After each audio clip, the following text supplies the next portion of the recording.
what drives me crazy is when businesses are using preconceived notions or assumptions about their customers without actually going through that journey themselves. Like, have you tried to apply to your own jobs? Have you tried to go through your website and be a customer? Can you find your phone number? Right? Like, and it's those type of things that I think are the biggest misses that a lot of businesses are just blindsided with.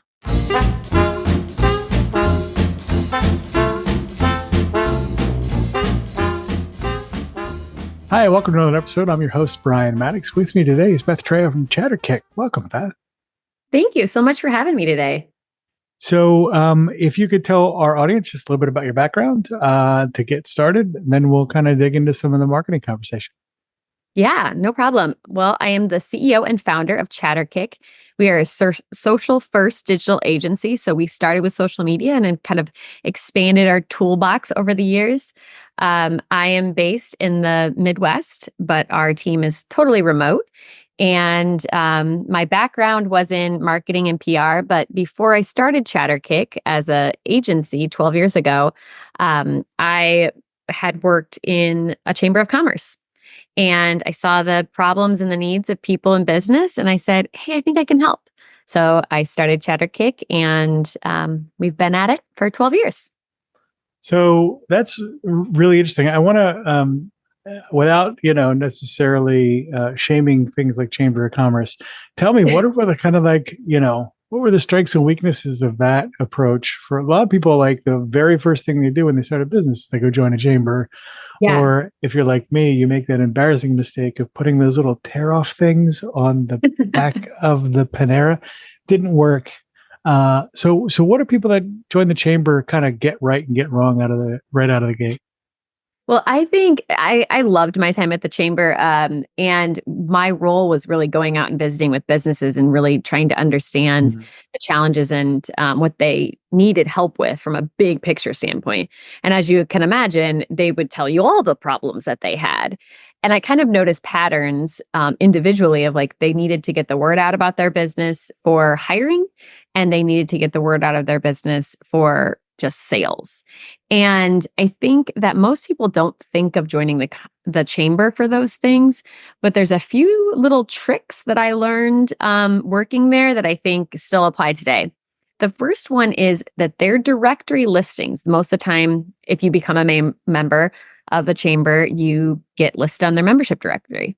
Well, those directories aren't going to necessarily drive a ton of business in most cases, but they are extremely valuable SEO tools because they have lots of incoming and outgoing links because they have so many businesses in there.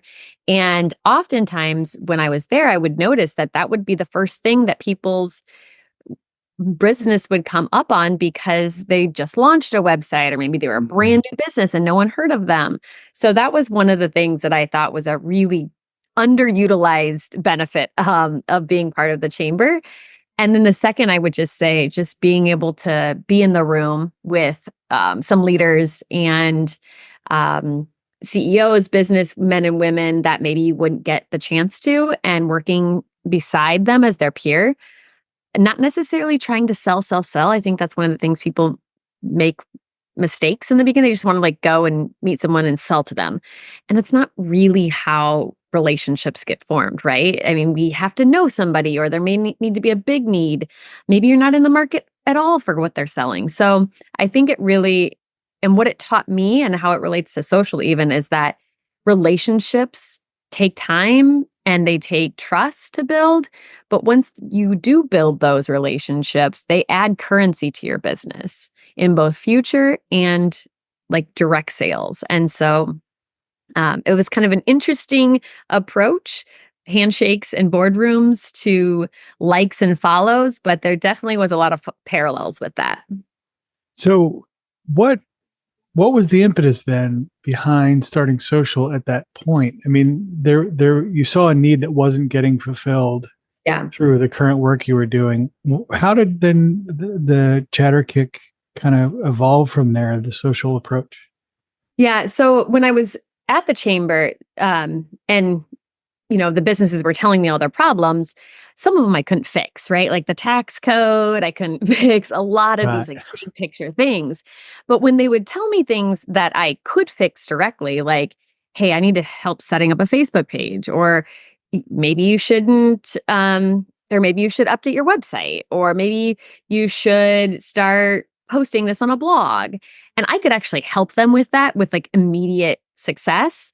And then they saw value from the chamber, right? And so I saw this little light bulb go off with people a lot. And I was like, that light bulb's interesting. Maybe that is a business I could offer. And I was getting well known in the chamber and business community for just my knowledge of this stuff. And so people were coming to me frequently on behalf of the chamber. And instead of turning the chamber into a social media agency, I decided to, start something and try it. So that's how the evolution kind of happened. So that's awesome. And I think a lot of people that are the most successful in business actually start solving a problem that they run into on a regular basis. And it's like, maybe there's a monetization option there. When you started, how did you get your first several clients? I guess they all came from the chamber. Well, it's funny. I started with a partner at that time, and it was really just me. So I knew that I was going to be doing the work, right? So I thought, I'll just cold call day one. Like I was ready to go. And it ended up, we actually had quite a few businesses reach out to us, even in the beginning. Within 7 days, I think I was managing over 190 Facebook pages. We had an account that was a franchise. We had other accounts come in with multiple social assets. So my problem in the beginning that I thought I was going to have, not getting enough business, was actually not the problem. And on the other side of it was like, how do I keep serving all of these clients without dropping the ball, right? And just making sure I was organized, I had the tools and systems, all of those things that you need when you start a business. That's awesome. How do you manage continued growth given that? I mean, are you still in that kind of like growth by referral phase, or do you have other approaches that you take on to grow the business? Yeah, so we kind of had a couple of big hurdles. We grew organically for the first couple of years. I love speaking, and so I became a figure on the local speaking circuit, and that helped business development. As we've gotten more and more team members, I've gotten into the national speaking circuit, so that's also made a difference. But we also have a full-time sales rep, and that transitioned probably about 6 or 7 years ago now, knowing that while I could be the face of the business, I didn't want to be the only person that was out there generating new business. And so we stood up a sales function and sales role probably earlier than most agencies do, and sometimes maybe should, but it really has helped us to sustain that consistent growth, over the last 5-6 years. I'm hearing that a lot as a recurring theme with some of our recent guests. And what I'd like to know a little bit more is when you did that, when you made that decision, how did you begin the initial execution there to get a salesperson kind of up to speed? And what did you do to arm them for success? So I will tell you, I made every mistake in the book on this. I was so messy. It was a horrible. Let me tell you all the things that you shouldn't do, because I would do it differently today. And now we have an amazing sales individual, and we've got all those things figured out. So it's a lot easier once you kind of close the messiness. But we actually, so I sold my total stake in Chatterkick a couple of years in to an investment group out of a whole new market. And I did that because I knew that we needed to grow pretty substantially. If we really wanted to take a small business, like 3 to 4 people, and make it something that had, lots of employees or 10 plus employees, that was going to require a lot of capital. So I sold my stake in the business, still operated it, and everything on the front end was Chatterkick. We grew really dramatically from I think we were like 4 to 5 people. We grew to like 26 people in a very, very short window. So a lot of people. We did not have the infrastructure to grow that quickly. It was chaos at times. And most of those individuals were salespeople. and we opened up a new market in the South.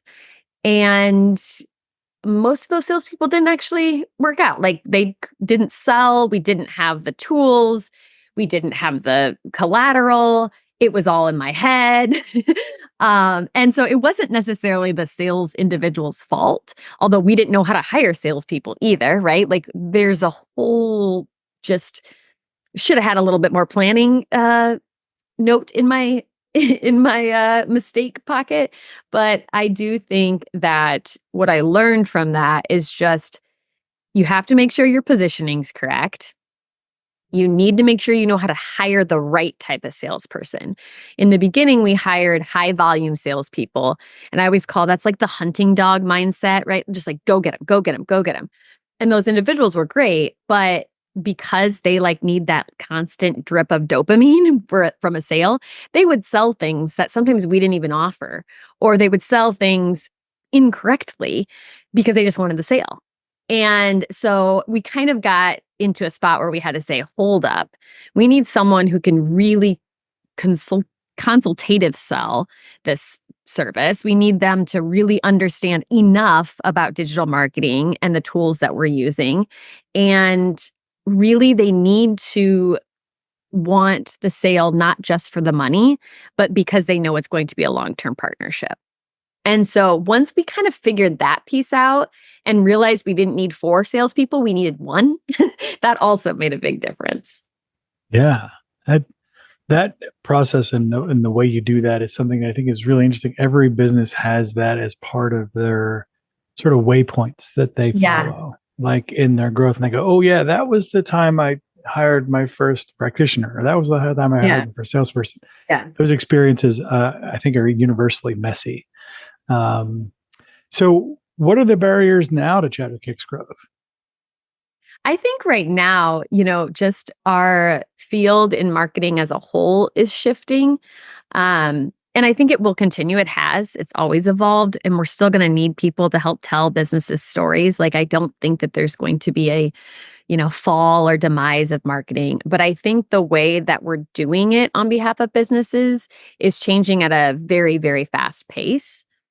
And social media is still a big category of how individuals, especially individuals under the age of, 40, want to interact with brands, but businesses are not embracing it at the pace that that their customers want. And I think there's a lot of just misconceived notions. There's fear, there's legit security concerns. There's so many barriers that are in the way that I think that's actually our biggest barrier to growth is just education and understanding the consumer. Even if you're in business to business, like they're still humans. Yeah, I've run into that a lot. Like, don't forget, you're talking to people. No, yeah. Wait, what? That's why you can't sell it's a supplier. I'm like, if your supplier is still a person, right? They still laugh. They're not only, one-sided. And I think that especially B2B marketing has had a lot of what they did in the past that's not working, or it's getting too expensive, or it's too slow. And so their ability to pivot is really based on their culture, their tool sets, their sales leaders, and the tools that they're able to use. So with what you're working on and working towards with Chatterkick and what you've said so far, it leads me to believe that almost every business should have some form of, social presence in that regard. Are there businesses this won't work for?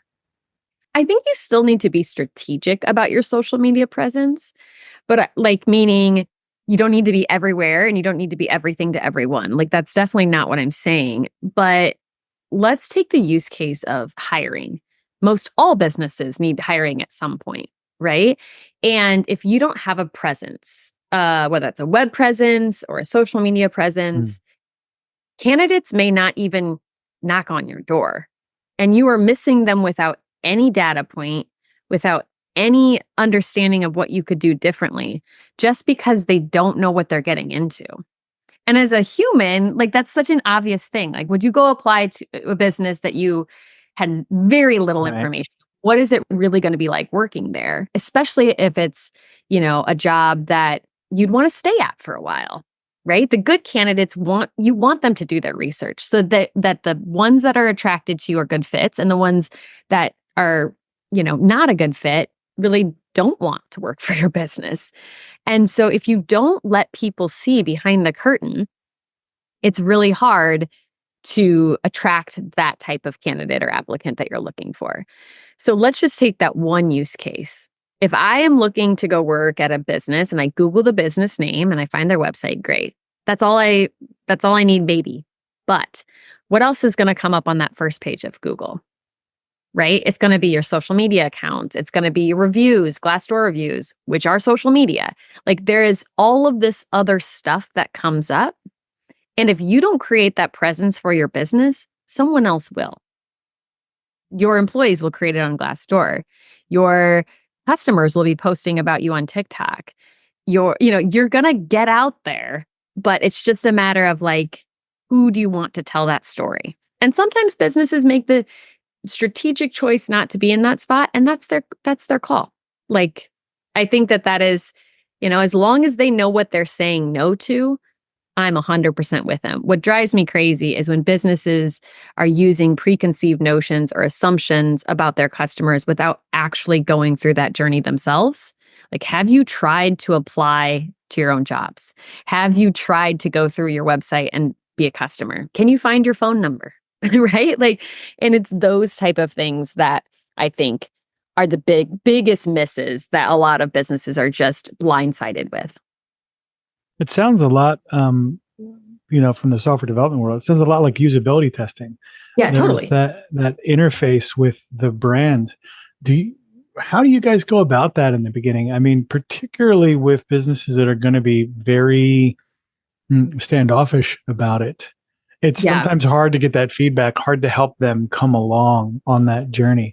What do you guys tell in terms of that story to help folks come to this understanding? So I am a speaker, and I get the privilege of going all across the country and speaking to groups, and we do workshops within those groups. And they're primarily key executives or CEOs in leadership in their companies, big and small businesses. And what I do for each of these individuals, and it does take some time, but I will go through just a basic applicant or a customer path and show them. The biggest thing is if someone refers me to your business, most businesses will not argue that would be a good fit, right? Like, if you refer me to another business, that doesn't necessarily mean it's a slam dunk at that time. It means you have a good opportunity to win.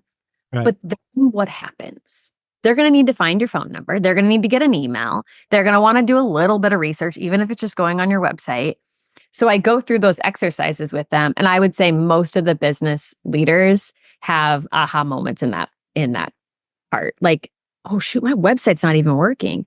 We haven't posted on Facebook for 3 years, right? Like, and when you pull it up on a big screen in front of your peers, like, what I want for business leaders and CEOs, I want them to feel proud of what is out there about them, because that's as opposed to hiding their face, right? Yeah. Instead of trying to say, oh, like, I see people typing when I'm doing it, like someone's getting in trouble, right? And that's not my intention.